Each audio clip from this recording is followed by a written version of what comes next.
On est toujours ensemble sur Média TV. Merci de nous rester fidèles. C'est l'heure de l'invité de la rédaction présenté par Oumar Baldé et il est bien là. Bonjour Oumar. Bonjour Pape Sergio.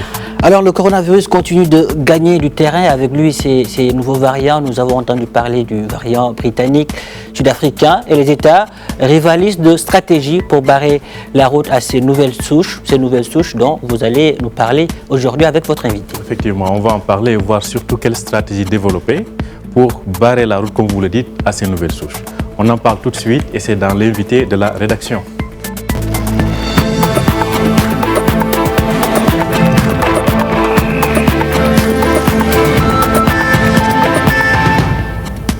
Bonjour et bienvenue sur Média TV. On croyait tourner la page du Covid-19 avec la fin de l'année 2020.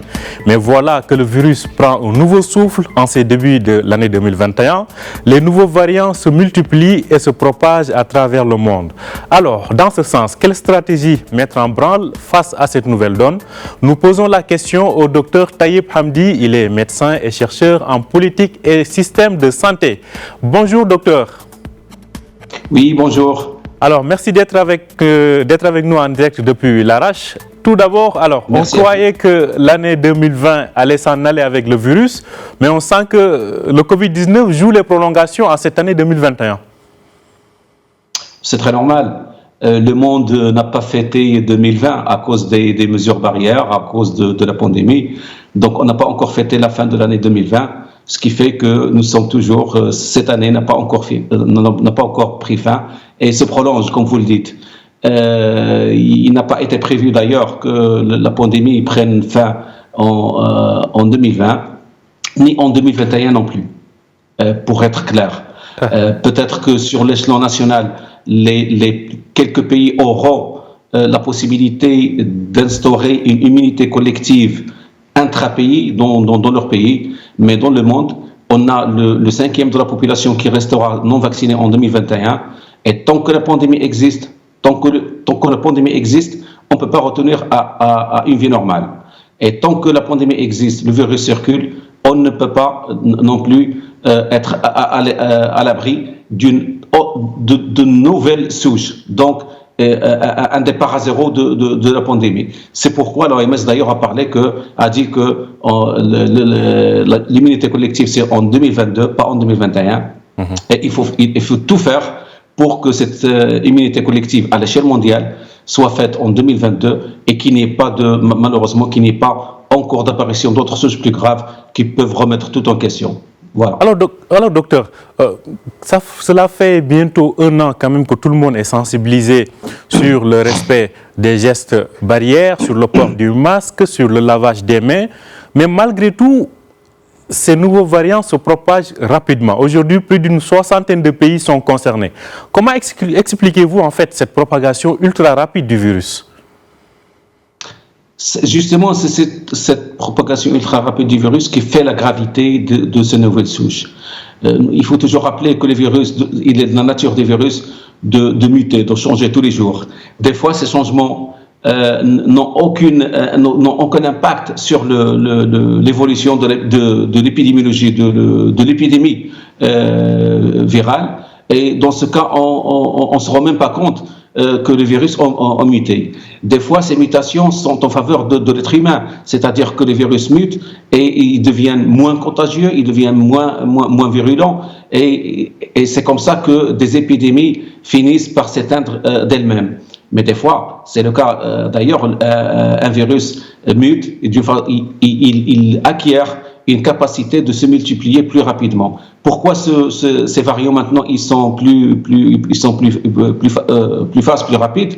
C'est justement parce qu'il y a eu une variation sur il y a une mutation sur la protéine spike, la protéine par laquelle le virus colle à la cellule humaine.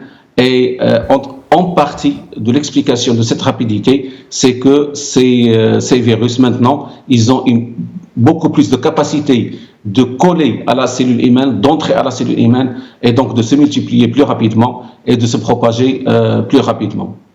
On note une diversité de variétés. Certainement, il y a beaucoup d'autres pays, peut-être qui n'ont pas, pour des raisons logistiques ou de moyens, parvenus à séquencer et à voir s'il y a de nouveaux variants ou pas. En termes de symptômes, par rapport à la première souche ou au premier variant, est-ce qu'on note une différence de symptômes chez le patient atteint par le Covid? Est-ce qu'on note des variantes de taux? Non, de symptômes, au niveau des symptômes. Oui. Maintenant, on a le variant britannique, on a le variant aussi sud-africain, on a le variant brésilien qui a été détecté au Japon, on a un autre variant maintenant qui est en cours d'investigation en Californie, aux États-Unis, et tous ces variants, toutes ces mutations ont un point commun. Premièrement, c'est que la mutation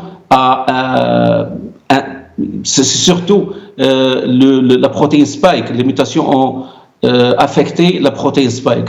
Pour le variant britannique, peut-être qu'il est moins inquiétant que le variant sud-africain, moins inquiétant que le variant brésilien, parce qu'au niveau ces deux derniers, les mutations au niveau de la protéine spike sont beaucoup plus importantes que le variant britannique, que la souche britannique. Et donc, quand on a la protéine spike, la protéine de reconnaissance du virus envers la cellule humaine, ça nous pose des problèmes, non seulement de la rapidité de la contamination, de la propagation, mais ça pose problème, ça pose des questions sur l'efficacité de la vaccination, sur l'efficacité des anticorps qui sont déjà produits par les personnes qui ont déjà fait le Covid, c'est-à-dire quelqu'un qui a fait le Covid-19, il a fait des anticorps.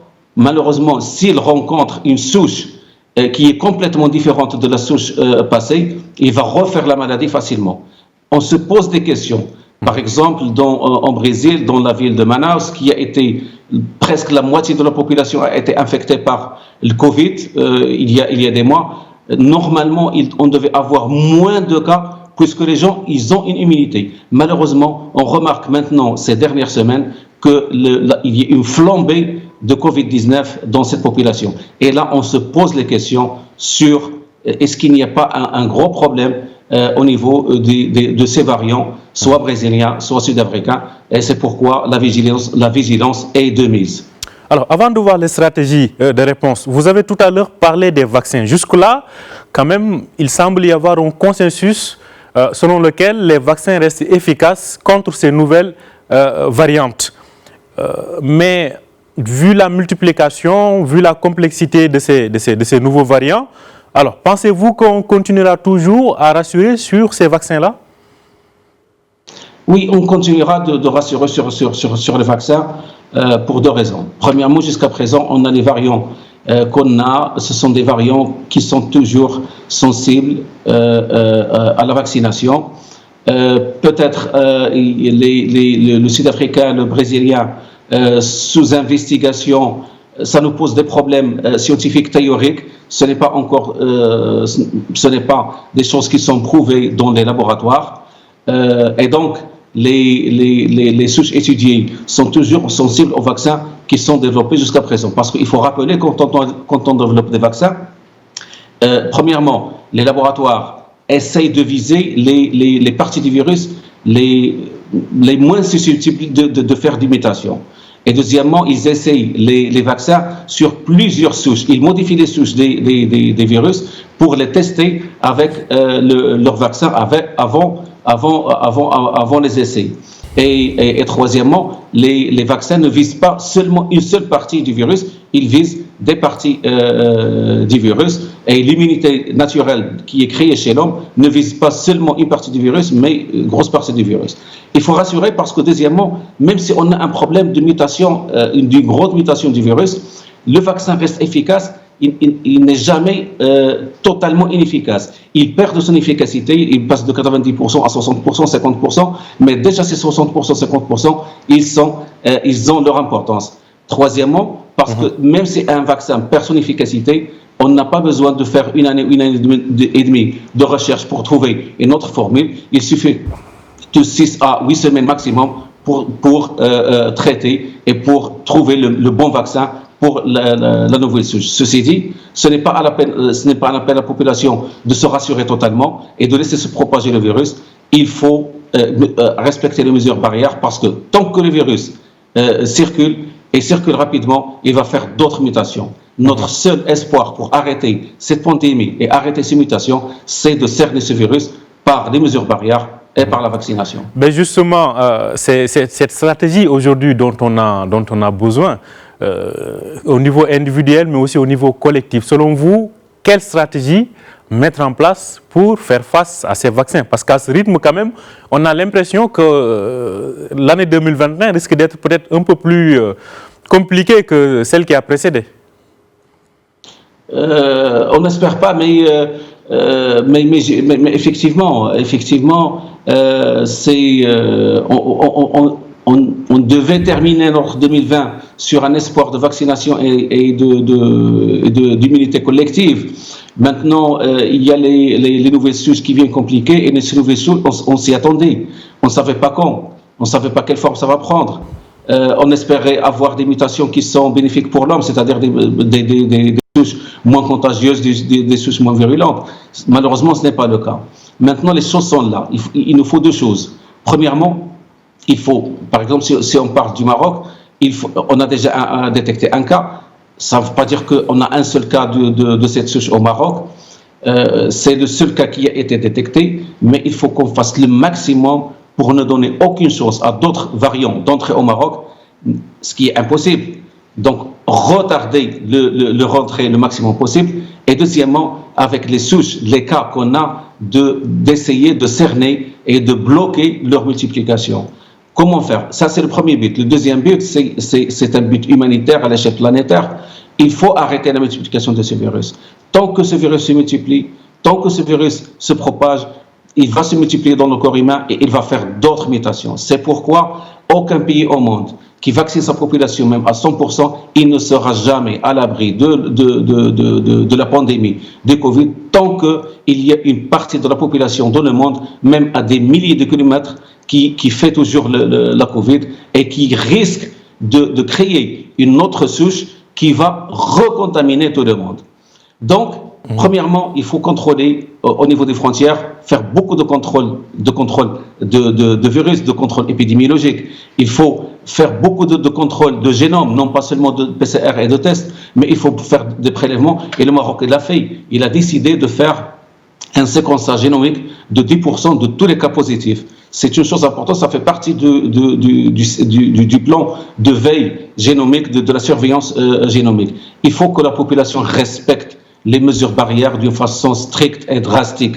C'est notre seul moyen d'arrêter ce virus, d'arrêter la propagation du virus qui, malheureusement, c'est une souche qui n'est pas virulente, qui n'est pas grave, qui n'est pas plus mortelle que la souche précédente, mais il se propage plus rapidement. Et se propager plus rapidement, malheureusement, ça va nous faire des cas de réanimation, de décès beaucoup plus graves qu'une souche qui est plus virulente. Une souche plus rapide est une souche qui est plus grave. Il donne des décès, il donne des cas de réanimation plus importants qu'une souche qui est plus virulente à l'origine. Pourquoi? Parce qu'une souche qui se propage rapidement, c'est une souche qui fait beaucoup de cas. Et là, en résumé, je parle d'une étude d'un épidémiologiste britannique, Adam Kucharski, qui a démontré qu'avec une souche plus rapide de 50%, il fait en un seul mois 5 fois plus de décès qu'une souche qui est plus virulente. Et dans ce contexte, bien sûr, la vaccination, il faut y aller. Voilà. Et dans ce cadre aujourd'hui, avec ces nouvelles souches qu'on voit, quelle est la population la plus vulnérable? Est-ce toujours les personnes âgées ou est-ce de façon générale tout le monde est concerné au même pied d'égalité? Et qu'en est-il des enfants? Parce que dans un premier temps, on voyait que les enfants étaient épargnés. Sur la base de ce qu'on a jusque-là, quelles sont les premières conclusions? Sur la base de ce qu'on a aujourd'hui comme étude confirmée, le variant britannique, la souche britannique, elle touche de la même manière, c'est-à-dire de la même manière que la souche précédente, dans les mêmes rapports, les adultes et les enfants. Ça veut dire qu'il n'a pas changé de cible. Il n'a pas changé de cible, et ça c'est très important, c'est une question très très importante que vous me posez. Il faut rappeler qu'en 1918, lors de l'épidémie de la grippe espagnole, la première vague a tué des personnes, oui, mais pas beaucoup. La deuxième vague, qui était très très mortelle, qui a fait plus de 50 millions de décès, a été à cause d'une mutation, premièrement, et deuxièmement, parce que la première vague, la première souche, il tuait les enfants et il tuait les personnes âgées. La deuxième vague, il tuait les personnes jeunes, de 18 à 40 ans. Donc, c'est une question qui est toujours à l'esprit. Maintenant, jusqu'à présent, ce n'est pas le cas. On a toujours le même plan, la même stratégie du virus, c'est-à-dire, il vise les personnes âgées, les personnes qui ont des maladies chroniques. Avec le variant brésilien, le variant sud-africain, on a des questions qui se posent, qui ne sont pas confirmées, mais on a tendance à remarquer que peut-être les jeunes, ils seraient au conditionnel plus ciblés. Ce n'est pas encore confirmé, mais il faut rester très très vigilant. Et là, un message pour les jeunes Marocains et les jeunes de tout le monde. Tant que le virus n'est pas arrêté, il ne faut pas se considérer immunisé, il ne faut pas se considérer résistant au virus. Tout le monde peut passer à la réanimation. Merci beaucoup, Dr Tayeb Hamdi. Je rappelle que vous êtes médecin et chercheur en politique et système de santé. Vous étiez en direct avec nous depuis l'Arrache. Merci d'avoir été avec nous, encore une fois. Merci à vous pour l'invitation. Merci à vous aussi de nous avoir suivis. Juste avant de nous quitter, je rappelle que les États-Unis vont rejoindre à nouveau l'OMS, et cela certainement avec le système COVAX, c'est-à-dire le système de production de vaccins et de mise à disposition de vaccins. Donc les États-Unis vont rejoindre à nouveau ce système, et cela va contribuer davantage à enrichir ou bien à rendre plus effective et donner plus de moyens à la lutte contre le coronavirus. Merci de nous avoir suivis et très bon week-end sur Médien TV.